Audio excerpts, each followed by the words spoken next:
Hi, everyone. Hello. How's everybody doing on this fine Thursday afternoon? How is the weather over there, Andy? Let's meet.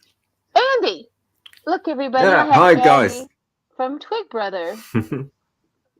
Oh, Welcome. it's great to be here, Sheila. Thanks for having me. It's nice weather, actually. We had a heat wave and then it rained, and then today it started being a heat wave again. So that's really nice, you know. Things are growing out in the garden, and nature is alive, which is so where it's at, you know. And hi to everyone in chat, by the way. Nice to see everyone. Nice to see you. I'm trying to get the chat up right now, so I was concentrated on that. But what is like a heat wave to you? What is this a heat wave? Well, it's probably not like a heat wave to you. It's about 30 Celsius, yeah, 30 degrees C. I'm not sure what that is in Fahrenheit, but that's about as hot as it gets here, even in July, you know.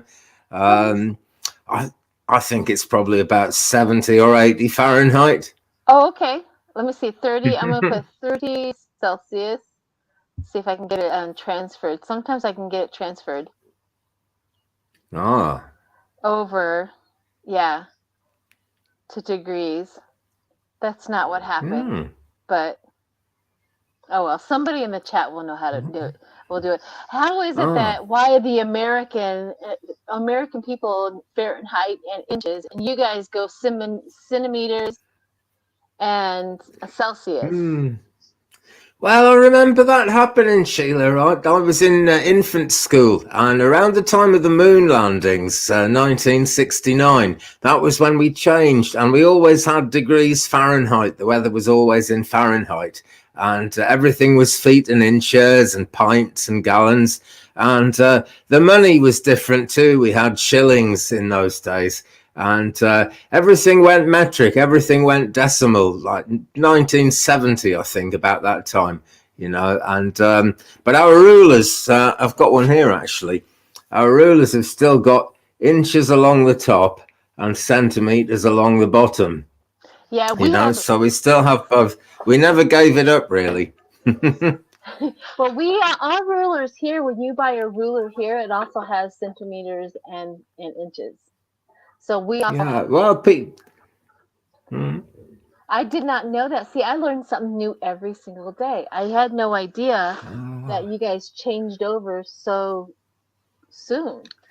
That's very Yeah, interesting. it's. I think what happened really is I think America kept it real. You know, well, I don't think anyone ever tried to make America change, but it was all part of trying to make Britain be part of Europe. You know, because centimeters and having everything in units of 10, which is what it's about, is a real European thing. You know, every other European country does it, and but it, you know, it just never works out. You know, we still have miles on our signposts. We don't have kilometers.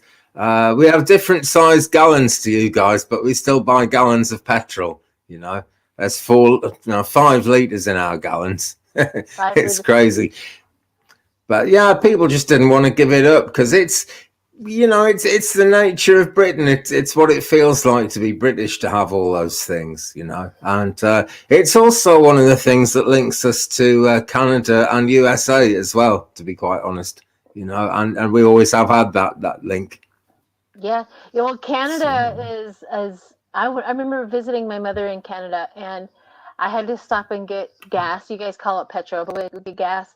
And I looked up there, and it said like maybe a dollar something, and it said liter, and I was like, what? And it would cost so much to get gas. That day I was yeah. like, oh, I'm waiting until I get back into the States. But it was awful. But alrighty, so here's some fun, everybody. This is gonna be fun. So what we're gonna do is a kind of like a conversation across the oceans, and we're gonna get to know readers. And I am going to ask 5 questions of Andy, and he gets to answer and elaborate on, and then he gets to ask 5 questions of me. So this is like get to know each reader better. So I'm gonna go ahead and let Andy go first. Or no, Oh, let's flip a coin. okay. Why not? Why not? That's a Do good you have tradition. do you have a coin? I don't. Here we go. I could use a pendulum. I'll I'll flip this.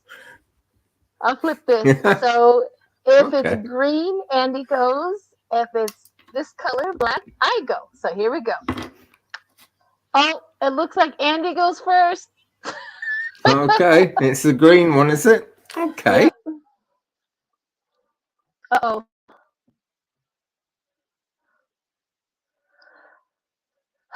Rut-row. He might have to leave and come back on. And he gone. Oh my goodness. Here, right? I'm just trying to link in again now. I'm there.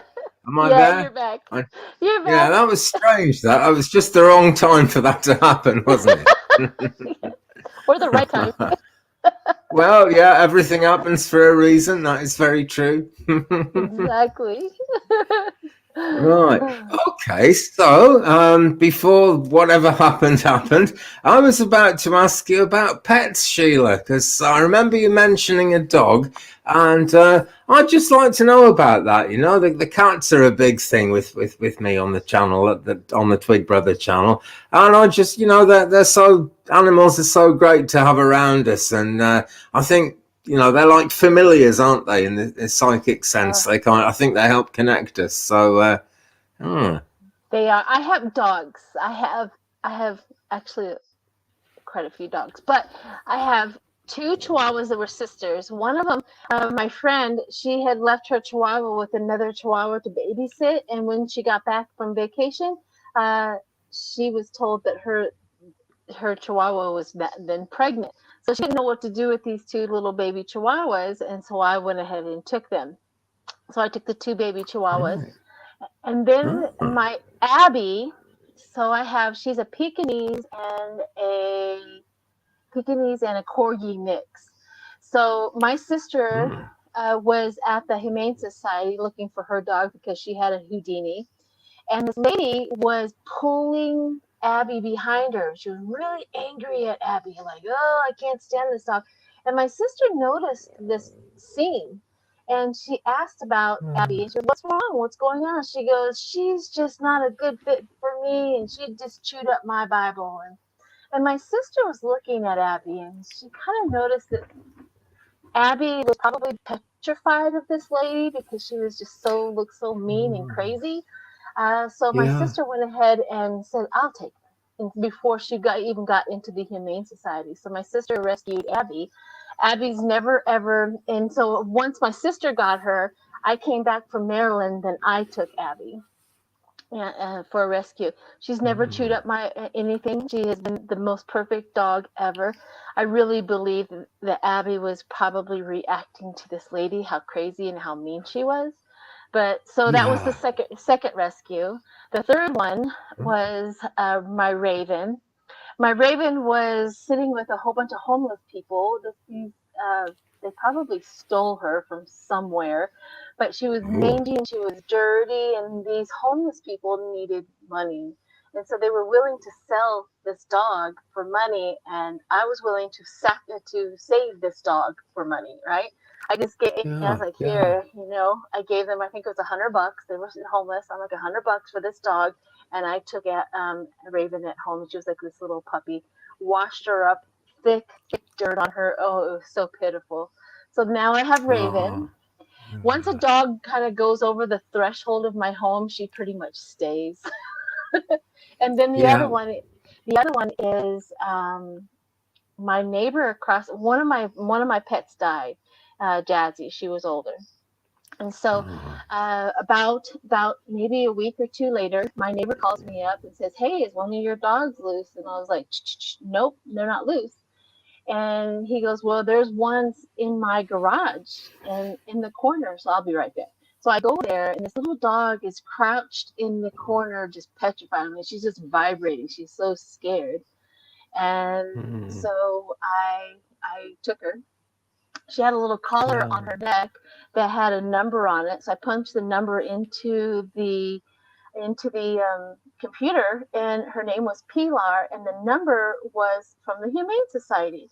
And on the note underneath her, she said it was missing, escaped from the Humane Society. So I'm like, and so I was like, oh, I'm keeping her. If she can escape from the Humane Society, I'm keeping her. So that's how I got my dogs. And I Oh, tried. that's I've had kitties. They just don't fit very well with my doggies. It just seems like because my dogs are all really little, you put them all in one pile, yeah. you can make one medium dog, and they just terrorize the kitties. And I know that if I would have gotten the kitty and puppies all at the same time and introduced them, they probably would have went well. I just didn't. So I stick with Yeah. doggies. Yeah. Oh, I can understand that. I had a girlfriend once. I've always been a cat man. Just I like dogs, but cats seem to come to me. And I had a girlfriend once who had a sheepdog and a Jack Russell, a tiny little yappy, very vicious kind of dog as well. He was very friendly. He was a lovely animal, but they kind of got quite vicious character in their genes, you know. And yeah, we could never bring them together really. I'd shut the cats out of the room, so Scrappy he was called, and Scrappy would come in, but Scrappy would be kind of clawing at the door the whole time, trying to get the cats, you know. So I don't think it could ever have worked, sadly. But yeah, you know, I mean, it's just, you know, there's something about the animal psyche that's so good to have around you, especially when Uh-huh. you're you know, a reader or you're working psychically, you know. And Uh-huh. yeah, like you say, you have to. It's just, you know, something you got to do, really, isn't it? Yes, I have Yeah, to have an animal. I have to have dogs with me, or it's just yeah, yeah, I would feel really truly empty. And I know that they live shorter than I do, right? And I have to go through that process of having them, losing them, having them, losing them. But I still yeah. rather have them. So the Hmm. payoff is years of love. Yeah. So, Oh, all right. that's yeah. It's wonderful. Yeah, All right. So my yeah. question to you, we'll just go back and forth. Okay. That's better. Okay, let's go back and forth. Let's say, what is it like for you to be in the metaphysical world as a man? Do you get ridiculed or anything like that from like other men, or do they? What is? How do you fit in with all of that as a man in this community? What? Well, I'm proud to be, you know, whatever, not just a man, but I'm proud to be in this community. It seems very real to me. It seems like the place I belong. You know, I feel a real strong sense of belonging in this community more than any other. Um, Now, I had a really big stroke about 30 years ago, and it was only when I came into mediumship that I had psychic surgery from the medium who was training me, and that's changed me a lot. But before that happened, you know, I was struggling to bring my children up because they couldn't understand what I was saying. I had very slurred speech, and I couldn't walk very well. And most of the men I knew were kind of sympathetic kind of guys, you know, men who don't suffer fools gladly and like have a real redneck kind of brisk mentality. Didn't really like me because I don't really fit that kind of description of a man anyway. So it's kind of, you know, it's not too bad, but I do find that they're quite dismissive of the psychic thing. You know, the men I know. I've met probably 3 or 4 men out of all that. I've traveled all over the country doing spiritualist services in churches and halls. I've probably met 3 or 4 men that I get on with really well. Actually 5, but one of them sadly passed away himself. And when I started in spiritualism, it was nearly all women. Actually, I joined a psychic website. That was the very beginning of it. because I met a female medium who I met her on a dating site, you know. And so I joined this website, and I think there were 3 or 4 men on the whole thing, and I was one of them. And some of the guys, I think, were just there to try and find women to hit on, to be quite honest, you know. And I'm not saying I never thought like that, but I was very serious about being a medium, you know, for sure. And you did have a side gig, yeah. huh? Yeah. Side hustle, I guess. Yeah, definitely. But, you know, I find women very supportive and helpful, because women have got that kind of nurturing thing that men don't have so much of, or most men don't have so much of. And women were willing to accept that, you know, although most of the psychics, most of the mediums actually are women, and I think that's still the case, actually. They were willing to, you know, accept that a man might want to learn this, and they would help, you know. They were very kind, some of them, most certainly. And so it's been a great thing, really. I don't regret that there aren't more men. I mean, there are some men who come on my channel quite a bit, but I think like 2 or 3, and everybody else is female who comes on there. But that's just the way it is, you know. I think, again, it comes down to the fact that women have that nurturing instinct, for one thing, and just that understanding that there's probably something bigger than us. Men like to feel like the biggest person in the room, and that for that reason, I think they like to feel like human men are the biggest thing in the universe, and there's nothing really bigger. I'm sure that's why they don't believe in aliens, actually, and I suspect that's why they don't believe in the Great Spirit either. It's a funny one. When I was in the Christian church, you know, all the priests were male. It was in the days before there were female priests were allowed to be in it, and. But, you know, even thinking back to the hundreds of priests and vicars that I met as a church organist, there were only a handful that were really kind-hearted, open to love, you know, and that's really what it's all about, isn't it? It's being open to the idea of love and the understanding of what love means, which I think is certainly the root of anything to do with spiritualism, because it's love that makes people want to connect with people in the afterlife. And it's very often love is what comes into people's requests for psychic readings. I'm sure you'd be aware of that, Sheila. And even when people are asking about health and finance and money, it's very often because, you know, just so they can have a love of life. It's their love of life that's coming into question when they come to us for readings. So, you know, it would be nice if there were more men in this. I think it really would. But, you know, it is just the way it is, you know. I mean, like Danny Shea is a lovely, lovely man, you know. He's such a nice guy, such a nice vibe, Love him, you know. And I'm sure there are others, you know.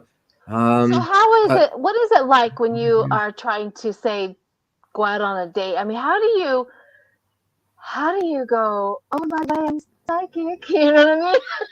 Does it detour, you know, the dating scene for you? As a woman, we can pretty much put it out there, you like it or you don't, and we can just move on to the, you know, one that does. But for men, it may be a little bit more trickier. Yeah, well, I don't want to generalize too much, because there are always people who are so different from the norm. But I'm afraid I have to admit that for most men, you know, if they see someone who's attractive, that's it. You know, that they'll go after that lady. Whereas if a woman is attracted to a man, at first she'll kind of think, well, you know, should I really bother? Is this really going to be good? Is this the kind of guy I want to be with? Men just aren't discerning like that 9/10 of the time, you know. And I don't date. I haven't dated for a long time, actually, because where I live, there's hardly any people around, to be honest. You know, there are some women, but they're all married. But when I first came into mediumship, it was because I met a medium on a dating site, and I had to drive 2 hours to go and see her. And after that, there were three very intense relationships I had with three different ladies that all packed themselves into about 3 years. It was very passionate and very romantic every time, and then it just kind of suddenly ended and went wrong. And I really wondered if that was spirit trying to teach me something. I still don't know, but it's made me quite wary of it now, you know. But it didn't scare any, you know, as you were dating, it didn't scare anybody away from, Well, like it I did. said, Mhm. yeah. Yeah, I So mean, I wonder if it did. Sorry. sure, yeah, it scared one away in particular. It was a lady who I'd been very close to about 30 odd years ago when I was in the Air Force in the 1980s.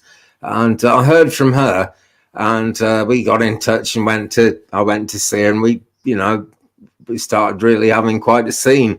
But every day, I would I would do a moon astrology post on Facebook every day. I still do it sometimes, but I would do it every day then. And so I'd be up at kind of 7 a.m. tapping into the internet and looking up the moon phase and what sign the moon was in. And she would just say, Andy, it's just the moon.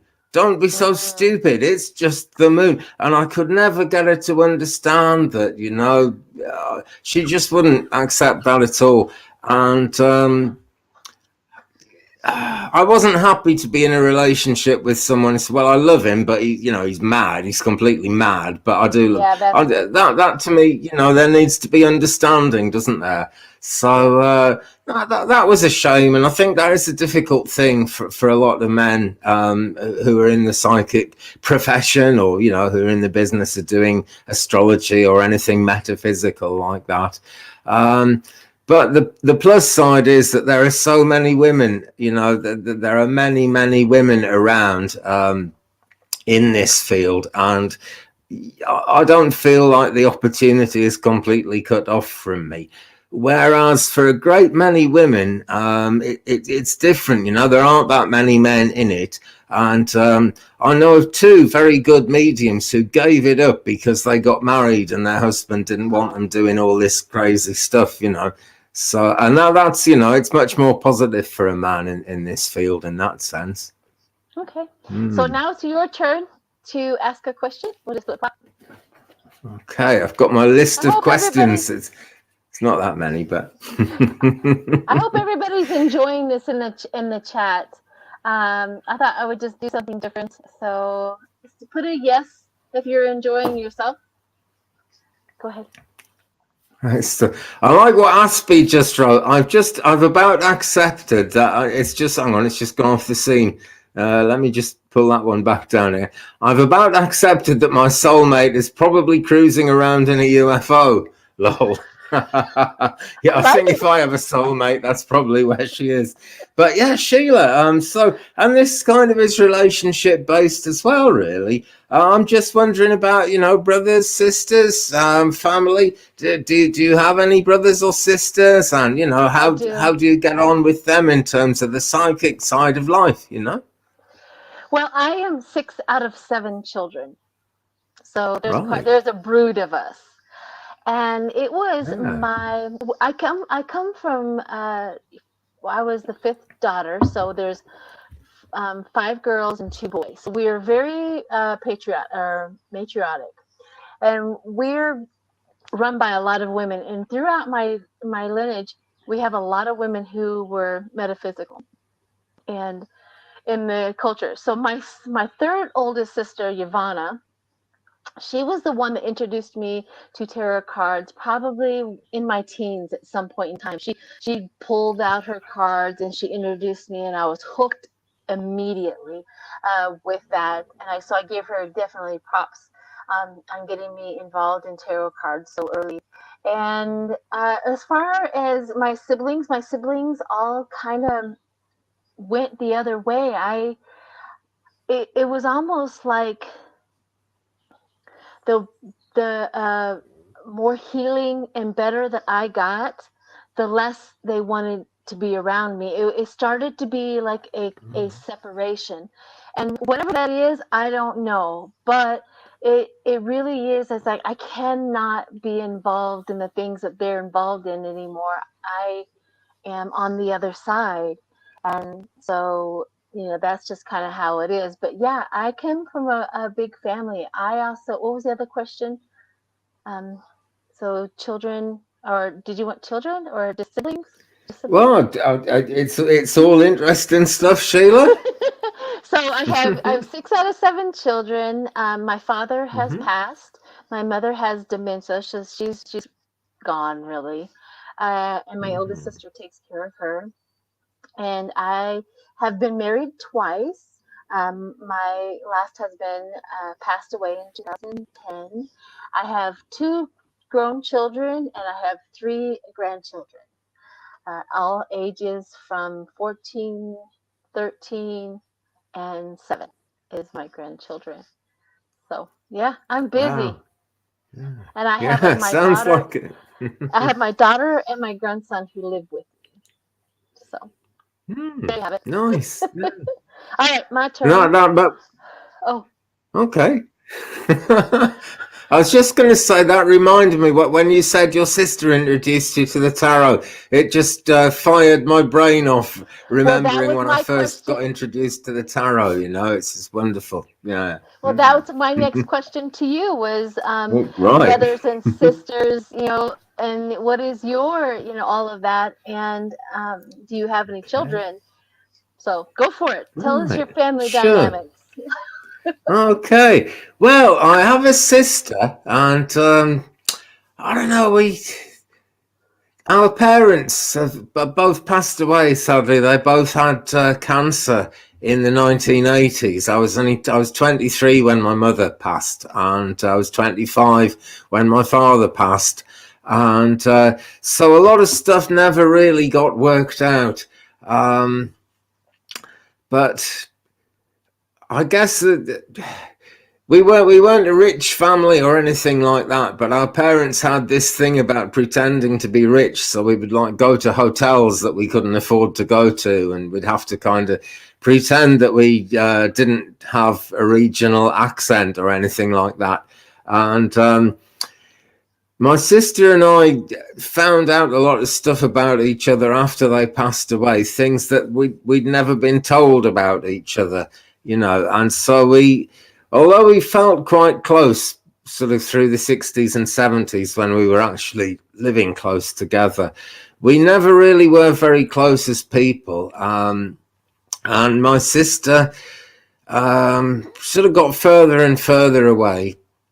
And then when I had a stroke, she kind of didn't really. It's funny, she kind of accepted it on the one side and didn't accept it on the other side. And whenever I went up to visit, she'd be annoyed that I was using a walking stick, and she'd try and make me speak more clearly, which I couldn't do.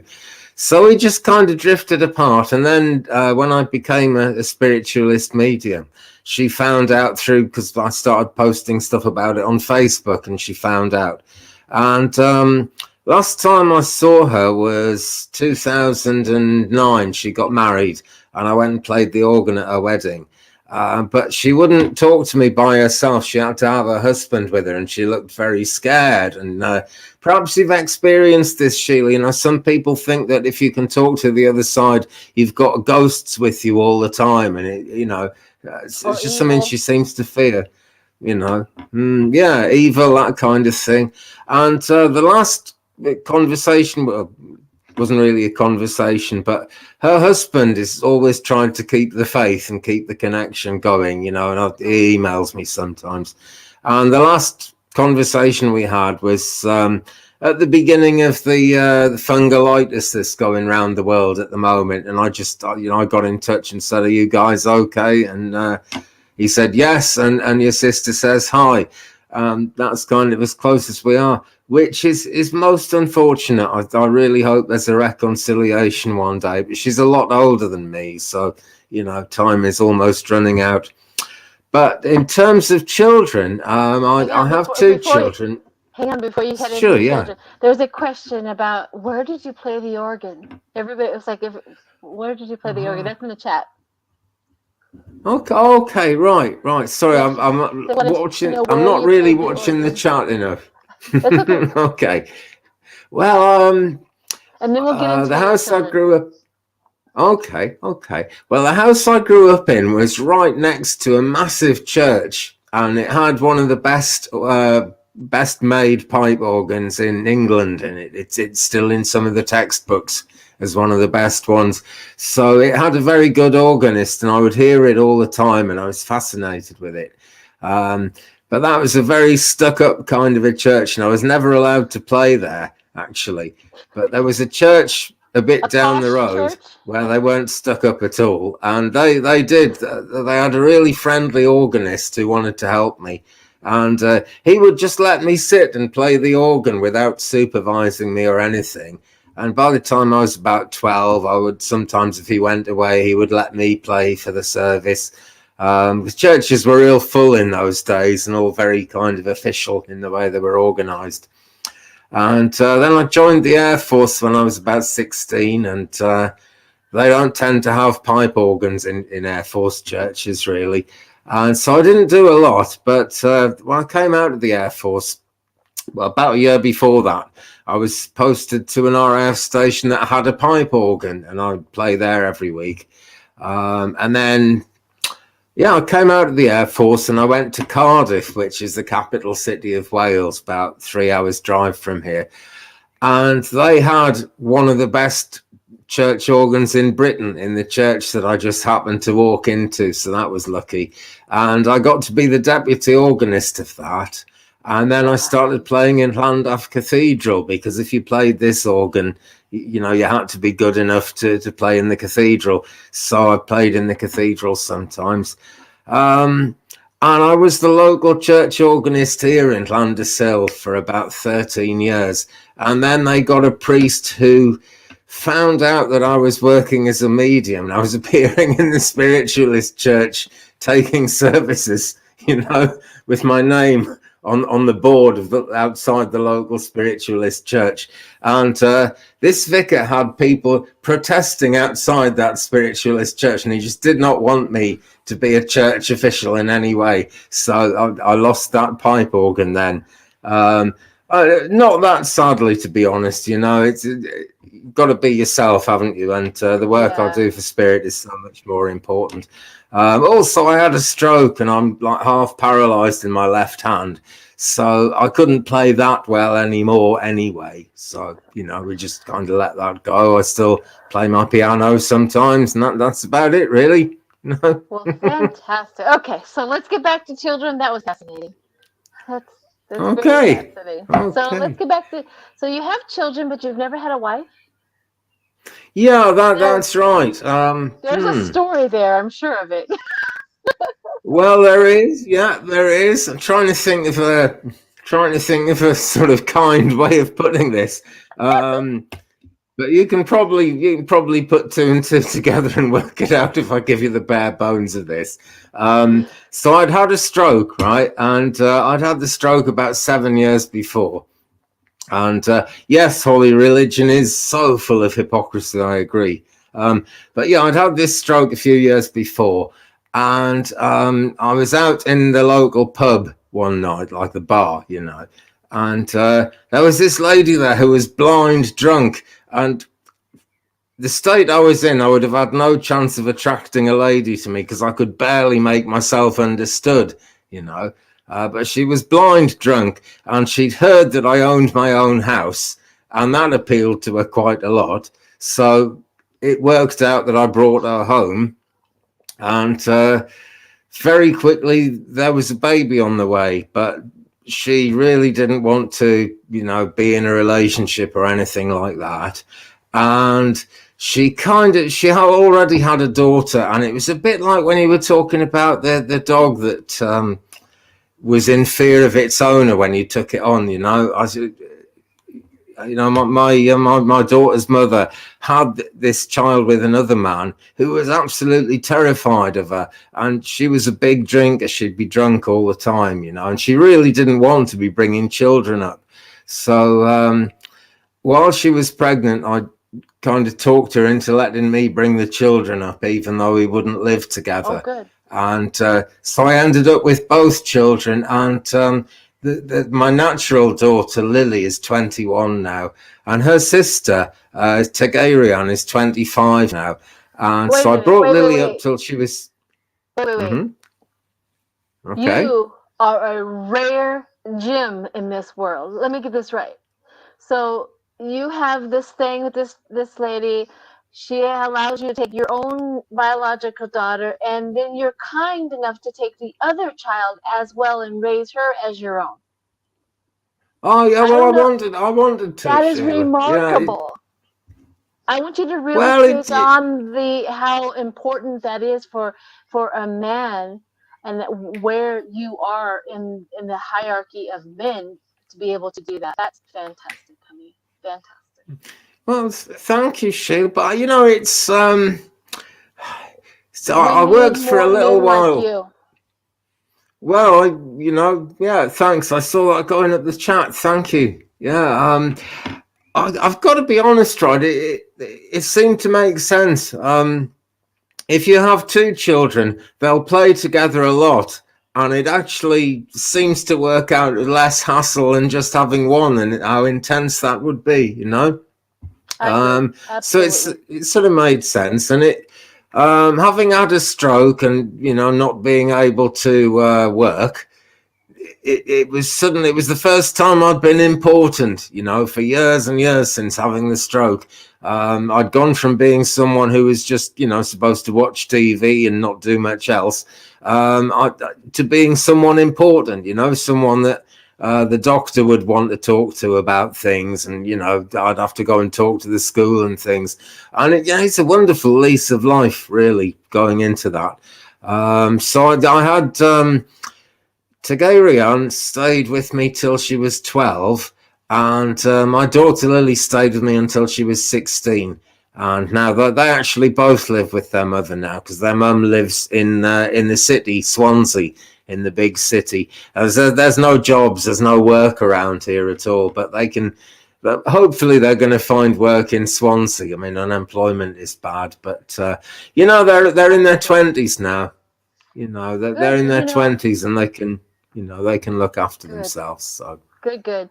yeah. That's something that women would do too. Like, I don't care. Like, I have this child and that child's a sister. We're both related. A woman Yeah. but for men, for some reason, and maybe this is just American men, but they would, nope, I'm only taking care of mine. You make sure that dad takes care of that. They would, but you embrace it. I think that's remarkable. All right, so now it's your Yes, turn. thank you. Yeah. Yeah, it really is. Okay. Yeah, I mean, just to add to that, yes, some of my male friends did actually say to me that I should just say it was nothing to do with me, and I should not even accept my own daughter. I should get a DNA test or something. So it's not just American men at all, but it's what I wanted to do, It's what I wanted to Exactly. do, I'm glad that and you followed your kind heart in this situation. So it's remarkable. well, thank you kindly. It's been good to me. It dragged me out of being a stroke sufferer as well. You can't, if a baby wants to play, you can't say, oh, well, daddy's paralyzed, and, you can't do that to a small child who doesn't understand. So it pulled me out of myself, and made me, I think it made me a better person, a happier person, certainly. But anyway, enough about me. Sheila, I'm wondering about food. A lot of people in our movement, that they like to find a special diet that they feel kind of is nurturing to their spiritual side. And I'm just wondering, are you a vegetarian, or do you have anything like that going on? What do you like to eat? What makes you tick food wise, Sheila? Yes, absolutely. Well, as everybody knows, I'm not a thin girl. I do like food, so there's that. But I do navigate towards more vegan and or vegetarian. I cook that way. I search out food that way. If I'm in a restaurant, I do like that. However, I got really, really sick when I wasn't eating protein meat. My body just started really buttoning down. I Sure, So yeah. I said, if I'm going to eat meat, I'm going to do it humanely. I want my animals to be happy. I only want them to have one bad day. I refuse to, be a part of the machine of whatever. So I'm very, very picky, but I eat as little as possible, of meat, only to keep me healthy. But I am, um, if my body didn't get sick, I would be a pure vegetarian. Vegan is a little extreme for me, but vegetarian is absolutely where it's at for me. I make tons of dishes, vegetarian, and that's how I cook. I forget to buy the Oh. meat. When I start feeling really bad and I start feeling really sick, like I had the flu and stuff like that, I know where it's from, and I have to go search it out. Mm.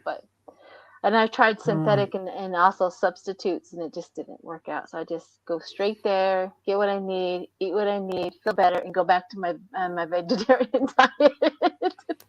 Sure, So yeah. I think that's that's what really it is. healthy, actually.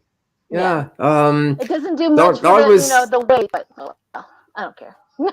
Well, yeah, that's an issue for all of us. Actually, I just bought a pair of scales because I'm when I called myself Twig Brother, I was very thin, and I'm not very thin anymore. So I bought some scales.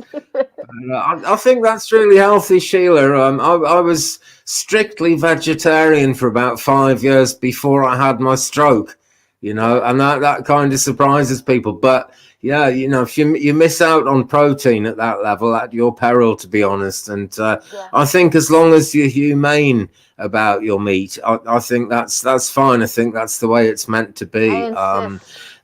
Yeah, I think the trouble with meat is just the factory farming and all the hormones that they pump into it and Yeah, everything, you know. I can't And do it. It's just I'm largely vegetarian, but I have to have some meat sometimes, and I keep chickens as well, so I get lots of egg protein that way.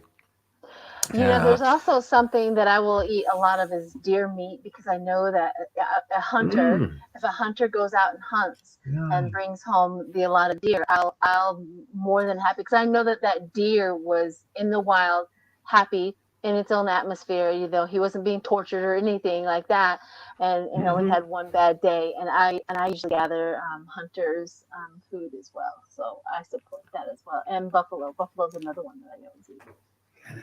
That sounds good. We have buffaloes round here, but British people don't usually eat meat. It's come in a bit more, so we don't usually eat deer meat. It is coming in a bit more, but for a long time there was a law that all the deer in the British Isles belonged to the Queen, and no one else was Wow. allowed to eat it.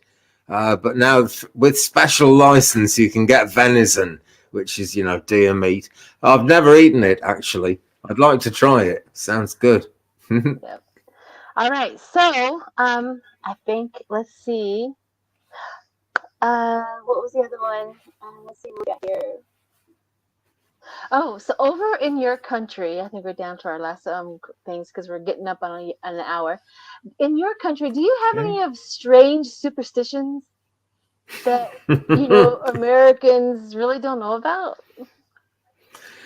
Okay, well, I don't know whether you'd know about them or not, actually. I'll reel some of them off and see where we get. I mean, don't walk under a ladder. That's a big one. Although I think it actually makes a lot of sense, because if you don't walk under a ladder, no one can fall off a ladder on top of you. No one can drop a tin of paint on you or something like that.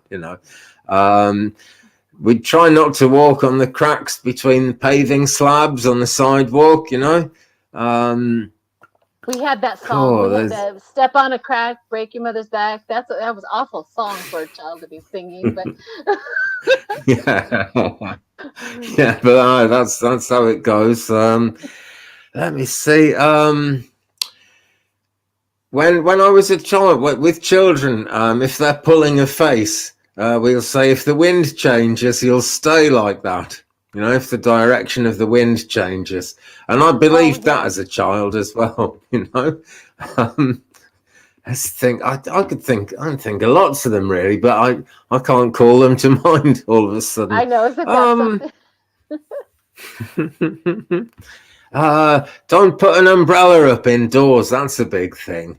You know, Why it's is that? unlucky to put an. Oh, unlucky. I honestly don't know. I don't know. I can't imagine. I really don't know, but no one ever explained it to me. But if ever I had an umbrella and I walked into the house, my mother or my grandmother would be straight down on me, put that umbrella, don't have an umbrella up in the house. Rah! And that was Yep. really, really important to them, you know. So I guess it was some kind of bad luck, you know. But people sometimes ask me, am I superstitious? And I say, no, it's unlucky. So that's my superstition, if you will.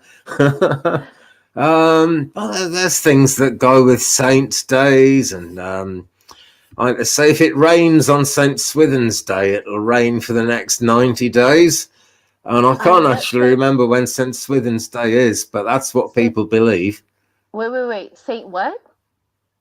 Saint Swithin. What is it? I What don't know is who it was. Swiven? Yeah, who's Saint Swiven? There was, yeah. There's lots of funny saints, though. There really is. Who The is saint of Saint? my village is. Hmm? Who is Saint Swiven? I've never heard of that before. I don't know, honestly.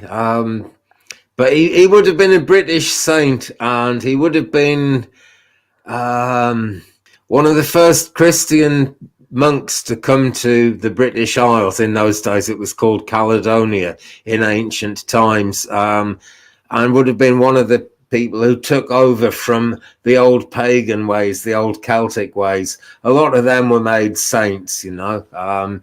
Like where I live is Llandersil, and it's Saint Tysil. There was a Saint Tysil. There are all kinds of strange names, you know. Saint Wow. Tylo, yeah, all over the place. And every saint seems to have their own superstition. You know, the one up in the north of England was Saint Columbus, and they say his hair kept growing after he died, and his fingernails and everything. They would open the box to see what was happening, and his hair and fingernails would still be growing hundreds of years later.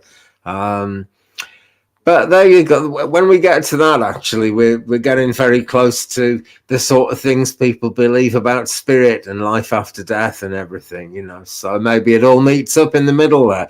But there's a lot of superstition around saints. There really is. Trying to think. I watched a thing on Netflix with Ted Danson about the afterlife, and there was an English lady in that, and someone got annoyed with her for all the saints' days that they have. That's all I can remember. Hey, look, Wow. I nearly showed you I a saw the cat there, tail. but I saw oh, great, your they're little both tail here behind you. actually. Oh. I pulled them into my live last night, and they've done their star turn for the week, I think. Now. All right. Well, do you have any more questions? If not, we'll just. This Well, would you be know fun. there's one thing I'd really like to hear you talk about, Sheila, and I'm willing to talk about it too if you like. But just angels, you know, angels. I think they're a big part of everyone's life, really. In particular, I think the people on the chat would relate to the idea of experiences with angels. And I'm just wondering, did you ever see an angel, or did you ever have an experience like that, you know, up close and personal with an angel, Sheila? Right. I don't know if I would have called it an angel. I may have called it guides. I may have called it a whole, like a whole bunch of stuff. There was one Mm. time where I had been divorced from my first husband. I was a single parent, and I was just struggling. I was working full time, taking care of children full time. I was going to college full time, and I was just out there. I just could not handle anymore. I remember my children going up to Chicago to visit their father and their father's family. And I was at my house and I was all alone. And it just kind of got to me. And I remember laying down on my bed and I just kind of knew that I was in this horrible space. And I just felt like never getting back up. And I remember laying down in bed and I audibly heard somebody, Sheila, get up. And I just, no. Yeah. And I heard again, Sheila, get up. And I just know I don't want to. And I'm yelling at, I'm in an empty house. I can yell as loud as I want. And I'm yelling, no, no, this is horrible. I can't handle it anymore. This, like that. And finally, the third one was just as loud as if somebody was just screaming in my ear. Get up. It's not your time to go. And I popped out of bed. And all I could do is just go, okay, fine. And I don't know why. I didn't question it. I didn't know why. I was never afraid. But it was really something like either guides, angels, my grandmother, whoever it was that was getting me out of that whole thing. I've had those type of experiences. I've also had those type of experiences where I would drive, because when I went to school, I was in Manhattan, Kansas, and the university there, and would drive the back roads home because I lived in a little small town, and I did it, and all of a sudden I would hear, slow down. I know I'm only one in the car, right? I do, and they slow down. And so I would go, okay, all right. And I would slow down, and and I'd turn the corner, and there's a deer in the road or something. There was an accident, or, and things like that. That happens to me a lot. Currently, nowadays, I tap into source, and I tap into my guides, and I tap into all of that. Those conversations are, it's busy in here, right? If somebody really, really would step in, they would think, "Ooh," but I hear them all now. I acknowledge them all now, and I have, wonderful conversations, and I don't feel crazy. I feel connected. There's the difference. Is when I'm hearing those things, am I crazy? No, I'm connected, and I know where I'm at here, and I know where I'm at with them. So that's my experience with angels and guides, or whatever. It could be all kinds. It could be all of the above. Yeah, they're real lifesavers, eh? Oh yeah, very much so. So how about you? Well, I can think of a few, but I'll just do sort of one of them, right? And this one really stood out to me a lot. And this was when I was about 3 years into learning mediumship, and I was wondering, it's one of those things. Do you kind of go down the road of being a healer? Do you keep being a medium? If so, do you work in the churches, or do you work on the internet? And I was trying to make my mind up about a lot of those things. And it was a time when I think my daughter was about 9 at the time, my youngest. So I had to think about her as well. And I didn't really know which way to go or what to do. So I went down to Glastonbury, which is a very magical place in it's sort of pretty close to Wiltshire, really, where Stonehenge is, and it has links to Stonehenge. And I went up to the top of Glastonbury Tor, which is this man-made mountain from like 5,000 years ago, from long before Christ, And Glastonbury Tor is a famous place where the veil is very thin, so it's a great place to go and meditate on the big questions of life. You're coming to say hello. Look, it's Marcy. Hey. Hi, Marcy. So I was on top of she's lovely, isn't she?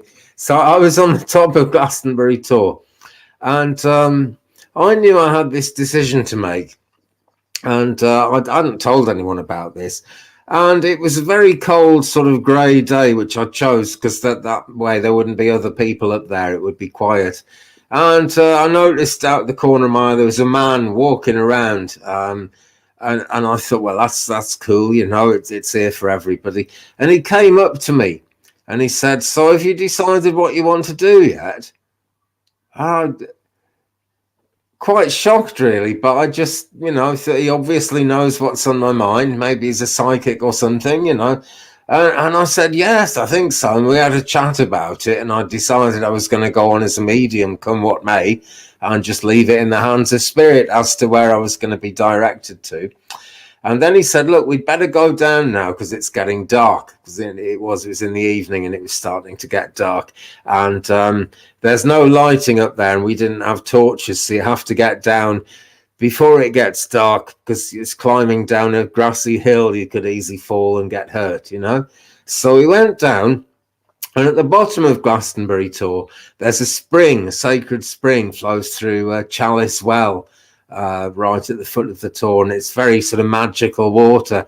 So anyone spiritual who goes there always takes a bottle and fills it up with this spring water, which is all brown, and it tastes like a rusty gate post. It's not a nice taste, but it's very psychically charged water, you know. So he filled his bottle up, and I filled my bottle up, and we both drank a fair bit of it, and then filled our bottles up again. And I was about to get in my car, and I said, "Can I give you a lift somewhere?" You know, and I found his name was Chris. He told me his name was Chris. I said, "Can I give you a lift somewhere? Because I'm driving out through street now, and I'm going up towards Bristol." And he said, "Oh no, that's fine. I'm visiting someone. You know, I've got to walk across to." There's this village next to Glastonbury called Street, and he was visiting someone between the Tor and Street, so he had to walk off to do that. So he said goodbye, and I got in my car and drove away, and he went off round the corner, and as I drove round the corner, he wasn't there, and there was nowhere he could have gone. He just vanished into thin air, and I realised, and I strongly believe that was an angel sent to have a chat with me. Very kind of unglamorous looking angel, but it would have freaked me out, I suppose, if there'd been a great flash of light. But I strongly believe that that was an angel experience. I really do. And to this day, I'm very grateful for it. Yeah. Oh, very nice. Oh, beautiful, beautiful conversation. It's good to get to know each reader a little better and how our life evolves. And I hope everybody in the chat could connect and also relate to all of this. So I thank you so much, Andy. Is there anything else that you want to add to the conversation? Well, you know, I'd like to thank everyone on the chat there, and particularly, you know, people like Twainer, Sue Howell, too many names to mention, but a lot of you guys have come over and watched my live streams. I'm so grateful for that support, you know, because it's really allowed my channel to grow, you know, and it's lovely to meet all you people, and, you know, but everyone who's there, there's lovely energy in the chat, and I'm so grateful to you guys. And Sheila, I'm very grateful to you for this. It's been a lovely evening, and this is the middle of the day where you are, but it's evening here. It's been lovely, and I really appreciate this opportunity to chat with you and share with your energy and with the energy of everyone on the chat. I thoroughly enjoyed it. So everybody, thank you all very go much. over. Yeah, everybody go over and subscribe to Andy so that he can stay on. All right, everyone. Thank you so much. And hang in there for just a second. You guys all have a wonderful day. Be good people. Okay. Say bye-bye, Marcy. Show off the kitty.